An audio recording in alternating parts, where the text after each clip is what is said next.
Hi guys, that was my new acquisition.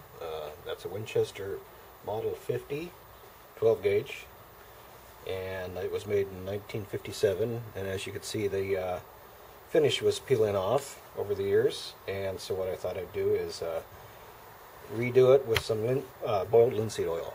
I've used that on several guns and it works really nice. And this is a nice piece of walnut, and I'm anxious to see how that will look with the linseed oil finish on it. So what I did to get it to this point, this has already been taken off the old varnish with a varnish remover. Works really well.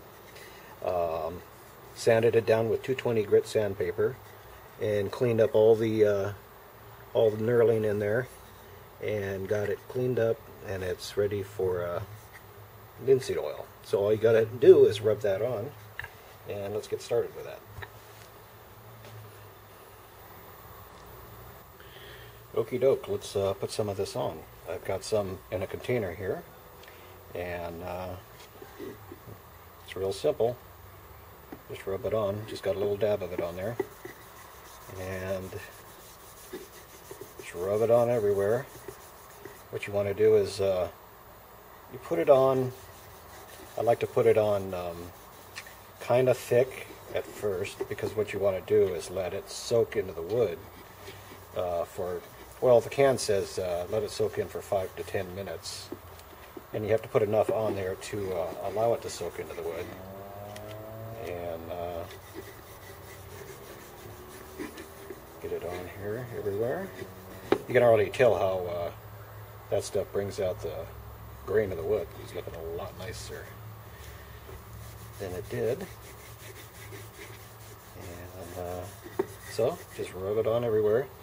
The only mistake you can really make with this stuff is if you put it on thick and you don't rub it off after the 5 or 10 minutes, or however long you want to let it sit. You don't want to let it dry on there, because if you put it on thick and it dries, it'll be kind of gummy and gunky, and not what you want. So, trying to get it into the knurl there, whatever you call that. Can't think of it. I've done several guns like this after refinish, after taking off the old varnish that chips off over the years, and I think it just looks real nice. Has a nice kind of semi-gloss shine to it, and a little goes a long ways. I have a 1 gallon can of this stuff. I'm not going to live long enough to use a 1 gallon can of this stuff, so if you were to go out and buy some, a quart of this stuff would be all you would need. Okay, so anyway, I think that's pretty well coated, and I'm going to let that sit for a few minutes, and then I'll come and rub it off again after I get it in there. You get the idea. It's real simple. Kind of smells good too. I like it. Alright. Let's let that sit.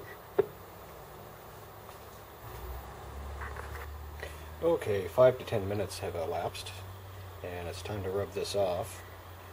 You can see, or I can see, some places where it has soaked in pretty well, and other places where it hasn't. It's a little uneven, but that's okay. This is just the first coat, and I'm probably going to do, I don't know, 3 coats or so on here. And so what I'm doing now is just rubbing off all the excess stuff. You almost want to try to rub it off, really. It kind of evens it out. So you just rub off as much as you can, and then I'll let that dry overnight. Give it another coat tomorrow. So I also did a couple repairs on the wood too before after I had sanded it down. I also ironed out a couple of the dents that were in it with the iron and a damp cloth, and it drew out some of the dents. It's not perfect, but I don't really care if it is perfect. I just wanted it to look a little better than it did. Also, when I sanded it down, I was careful not to sand around the checkering at all. I just sanded around everything else, and I kind of got a razor blade out and I kind of cleaned out all the grooves in the checkering. And I didn't want to sand it down to sand down the checkering. I wanted it to stand up and out. And I think it's looking better than it did, certainly. And once you're done with this, it'll have a pretty nice semi-gloss shine to it, which is what I like. Okay. I also had to glue. There was a little bit of a broken piece of wood right here that I put a little glue in, got some glue inside of it, and taped it down, and then sanded around it. And I think that's a nice fix. I can hardly even see where that was. It wasn't broken completely off, but it had a crack in it.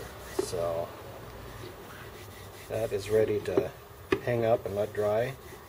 I'm going to take it in the house because I think it's only going to be about 65 degrees out here today in the garage, and I just soon get it in a little warmer climate. I think by tomorrow morning or afternoon I could put another coat on. But definitely looks nicer than that. Can't beat walnut, can you? It's pretty. Alright, moving on to the other piece. So, same procedure. Rub it on. You notice I have the buttstock still connected to the receiver.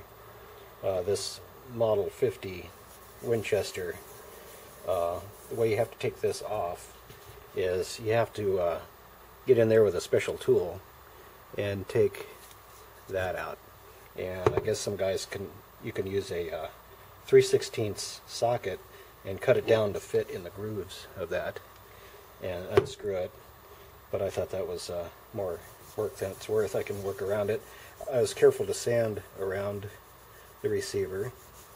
Didn't hurt any of the bluing. So, and it also gives me a handle to hold on to while I do this. So, I have no problem with that at all.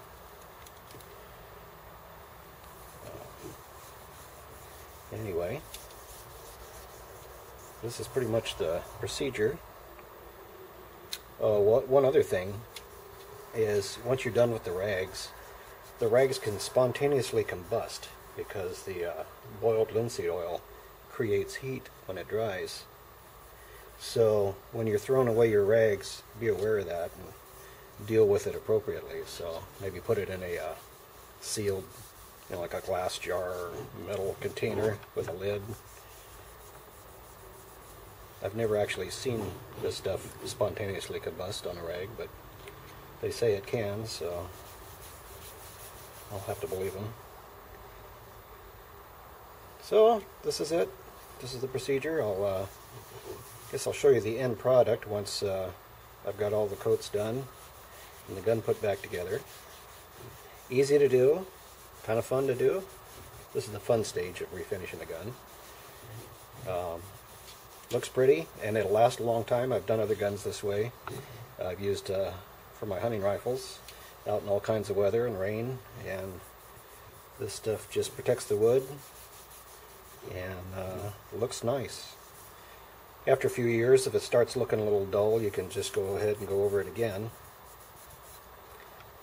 And a lot of people I've read where a lot of people put several coats of this stuff on.